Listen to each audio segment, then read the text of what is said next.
Welcome back to Unapologetically Woman. We're celebrating phenomenal women all across Kentucky who make no apologies for their perspectives or the impacts that they're making in the community. Today we're celebrating Raquel Carter. Raquel is a wife, a mom, and the owner of Guide Realty. Unapologetically Woman, Raquel Carter, that's you. Welcome. Absolutely. Thank you. Thank you. I'm so excited to be here. Well, we're excited to celebrate you. So tell us, how did you get started? Because I know you've got a journey. You didn't just arrive. Absolutely. I have quite a journey, but I love to say that I'm in this position today because my mother made me do it. I usually say my mama made me do it, but you know, I don't know if that's good for TV or not. Well, that's okay. Absolutely. So my mama made me do it, and I also say that pretty often because I have children. And so I can prove to them that they need to just do what I tell them to do. Just trust it. Absolutely, absolutely. So I was actually talked into real estate from by my mother, who was in real estate first, and that was 20 years ago this year that I got my real estate license. So I followed my mother into real estate, and then I had my license for a few years, probably 5 or 6 years, and we were at a larger brokerage here locally, and she said, you know what, I'm going out on my own. You coming? And I'm like, I guess so. Yeah, I'm coming. So in 2008, Guide Realty was born. That's exactly how it happened. Well, how does that feel to know that you and your mom don't just have that special mother-daughter relationship, but you're business partners? Yeah, well, my mother actually passed away a few years ago. So her starting this and actually creating this legacy is really what gave me the motivation to continue to go on. I might also mention, as I said, it was 2008 when we first started, and 2008, some of you guys know, is when the market crashed, right? So we were in real estate. We just opened our own company, and the entire real estate market had crashed. So being in that particular time and working through that economically, without my mother having done that, having started that, and then unfortunately she was diagnosed with cancer and passed away a few years later, I look back and I think, if not for that, I might have quit. You know, I really might not have pushed through, but I knew my mother had started something. It was a legacy for us and our family, so I just kept going even when it was hard. Even when it's hard, you have to keep going. And then, you know, being without her and knowing that this is her legacy, how does that feel? Yeah, well, wonderful. It actually is a great feeling. I'm finally getting over the part where I hear my mother fussing at me all the time, because she was actually the administrative one. She was the broker first. She was, you know, all the forms, dot your I's, cross your T.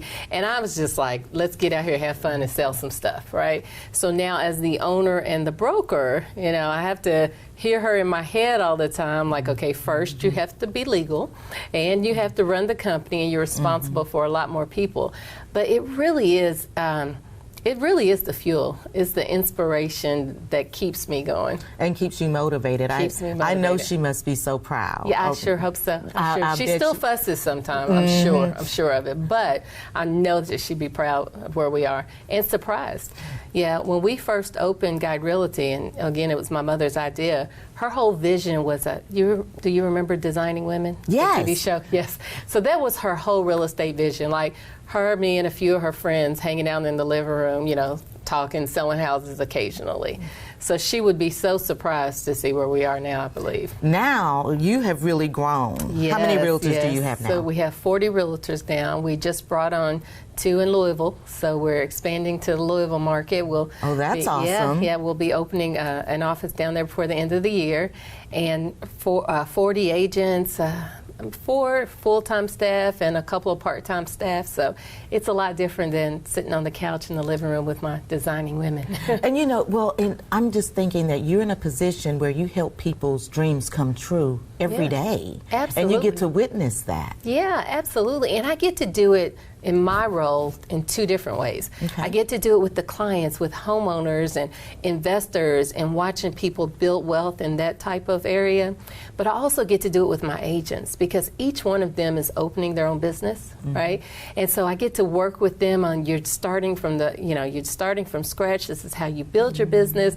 This is how you can be in a position as well, so that then you can give back to the community and build wealth and do those things. So I get all the fun. Well, that building wealth part is something that you're committed to, because you work with equity and diversity and inclusion. Why does that matter to you? Yeah, well, absolutely. what is so alarming is that the gaps are getting wider. You know, we have seen some great success, and I'm so blessed, and my husband and I, we've worked really hard, and we're really involved in a bunch of wealth building, real estate spaces, that type of thing. But when I look at even the home ownership gap, I've read that it was worse now than it was in the 60s between African Americans and white families. Mm-hmm. So we're worse now than we were in the 60s. You know, so it really, it doesn't make a lot of sense, but some of it is education, some of it is understanding, and a lot of it is just mindset. And I can even tell you from a business perspective, when we talk about how I grew, you know, from working in the living room to this 5,000 square foot space with all these agents, a lot of that had to do with mindset. Because when I was in the smaller space with a smaller team, I had about 5 or 6 agents at that time. When I was in that space, it was comfortable. And I was successful. You know, I was still doing well, and you're making money, and it's comfortable, and everybody's happy. But, you know, you have that nagging feeling that there's something else you can do. Right. But you don't really want to get out there and do it. And what I realized is that we do that. We limit, you know, we limit our goals, we limit how big we can be. We're comfortable with being a small business. And I was like, I don't want to be a small business anymore. I want to be a big business. All right. And so once I said that and I realized, oh, I can change my goal and I can get it, then everything, you know, just shifted and moved exactly as it was supposed to.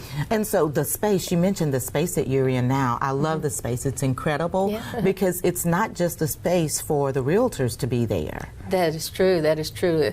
We opened our new office space. We started planning it in 2020. We opened it in March of 2021, right in the middle of, you know, a pandemic where nobody was coming outside, right? So this big old space when everybody's locked in their house. But when we did that, I also understood it wasn't a workspace. You know, the agents, like most professions now, but particularly as realtors, we've always been like our office was in our car, right? Mm-hmm, right. You could work anywhere. And so that concept hasn't changed. But what I knew was I wasn't building a place for people to work. You know, I was building a place like for the community to come in, for the agents, the business builders, their partnerships, so we could bring people into us and actually offer things. And sometimes we just have fun. Well, and that's what I was there. I was there just to have fun. And absolutely. you know, the space, you know, is so inclusive and inviting. Yeah. You know, I was like, oh, this is so exciting. Now, your space, we're not going to pretend like you're not married to Bishop Carter. Oh, yeah, I know him a little. Yeah, you know Bishop. Tell us a little bit about what Bishop does and how that you guys work together. Yeah, well, Bishop Carter, he's actually the owner of Elaine Allen, LLC, and they are construction. Commercial construction company. So they're commercial construction management, general contracting, and they definitely finished our space. People always joke, oh. Did he listen to you, or how did that work out? No, he listened. He actually did listen. He listened. He got the vision.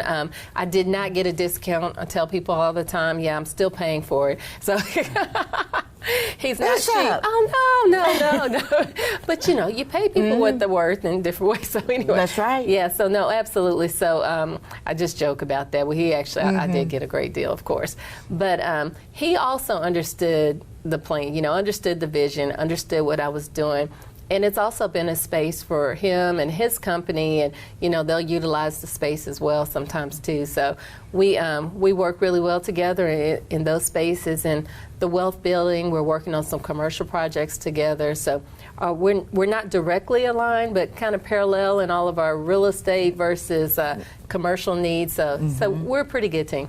Now, is that one of the reasons? Well, I guess all of this is kind of interconnected for you, but you're also very interested and committed to having affordable housing in the community. Yes, absolutely. Well, the affordable housing thing, you know, I almost stumbled into because, again, it was 20 years ago when I started real estate, so I was younger.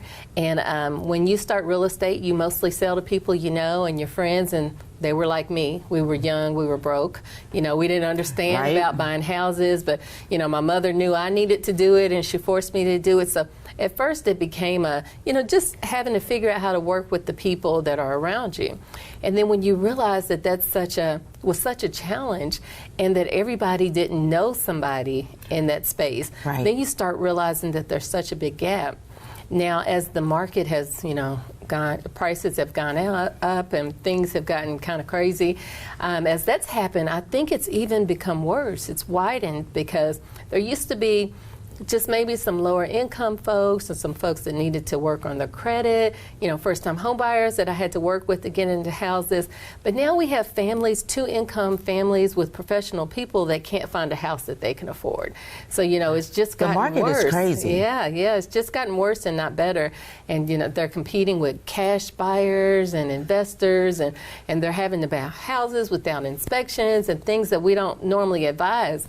But what I always counsel both the clients and the agents is to still reiterate the importance of getting into homeownership. Once you're into that house, once you own that property, whatever is going on around you, it doesn't matter quite as much. You focus on your personal economy, you pay your bills every month, but right. you're not so concerned. You're not worried about if the landlord's going to sell the house or raise the rent. You're not worried about interest rates going up and down and that type, because you're already in your house. Yours is already established, right? Mm-hmm. So understanding that even though it's not as easy as it was, or you may not get to negotiate the way you used to, if you're sitting on the outside, you're also not benefiting from it. So. Wow. Speaking of sitting on the outside, mm-hmm. you work a lot to promote women in the community, women of color. Mm-hmm. Why is that important to you? Well, what else would I do? What else? No, just being in the space, and I've had a lot of good luck, good success, good partners around the way. Mm-hmm. And what I have found is that most things aren't intentional. Most times people aren't not including you intentionally. It does happen occasionally, but it's just the not knowing, it's not being connected, it's not having the right people in your corner. So once I realized that, it's like, okay, now when I start to know people, and I know wonderful people like you and other people in higher places, I'm thinking, if I meet somebody that I could help, if I meet another woman that I can help, just to introduce her, to get her in the door, right. That's all the difference in the world. Like, nobody really needs you to do anything for them except put you in the right place so that you could do your thing. I love that. Mm-hmm, mm-hmm. But the right place for you is not shopping. It's not in a store. No. I love to joke about the best part about COVID was that online shopping, delivering groceries, all that became more normal mm-hmm. because, otherwise I felt a little privileged because, I didn't want to go to I don't want to go to the store. I am right there with you. Are you? See, yes. I thought I was all my girlfriends, everybody thinks that something's wrong with me. We will go on entire girl trips and I'm like, well, when you guys go shop, I'll be sitting right here at I'll find the closest restaurant. And that's where you'll be And waiting. I'll be here when you get done. That sounds like my kind of girl. Absolutely. Okay, so before we go, for young girls and young women who are watching, who are looking at you and saying, gosh, I wonder, what it takes to be like her, mm-hmm. what kind of advice would you give them? Oh, I love that.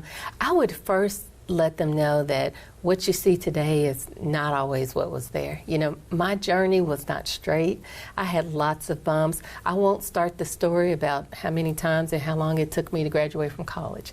But I just want to encourage them and let them know that it doesn't matter wherever you are, like right now. You just start where you are. You set your dreams bigger than you think that they can be, and you just go for them. I just did a speech not long ago, and I can't remember the book. I think it's called Chasing the Lion, but it talks about God-sized dreams. And it's saying that, if your dream's not big enough, that you need God to make it work, like without Him, there's no way in heck you're ever going to hit that dream or make mm-hmm. that goal, then it's not big enough. If we can do it by ourselves, it's not big enough. It's easy, right? Uh-huh. So just to push yourself, don't listen to other people discourage you and say, hey, there's something in your gut that knows that you can be bigger or better in whatever area it is, and you just go. Just go. Thank you so much. Thank you. You guys heard it from Raquel Carter today. Start where you are and dream bigger than you think you're capable of. Continue to watch as we celebrate other phenomenal women just like Raquel on Unapologetically Woman. I'll talk to you all soon.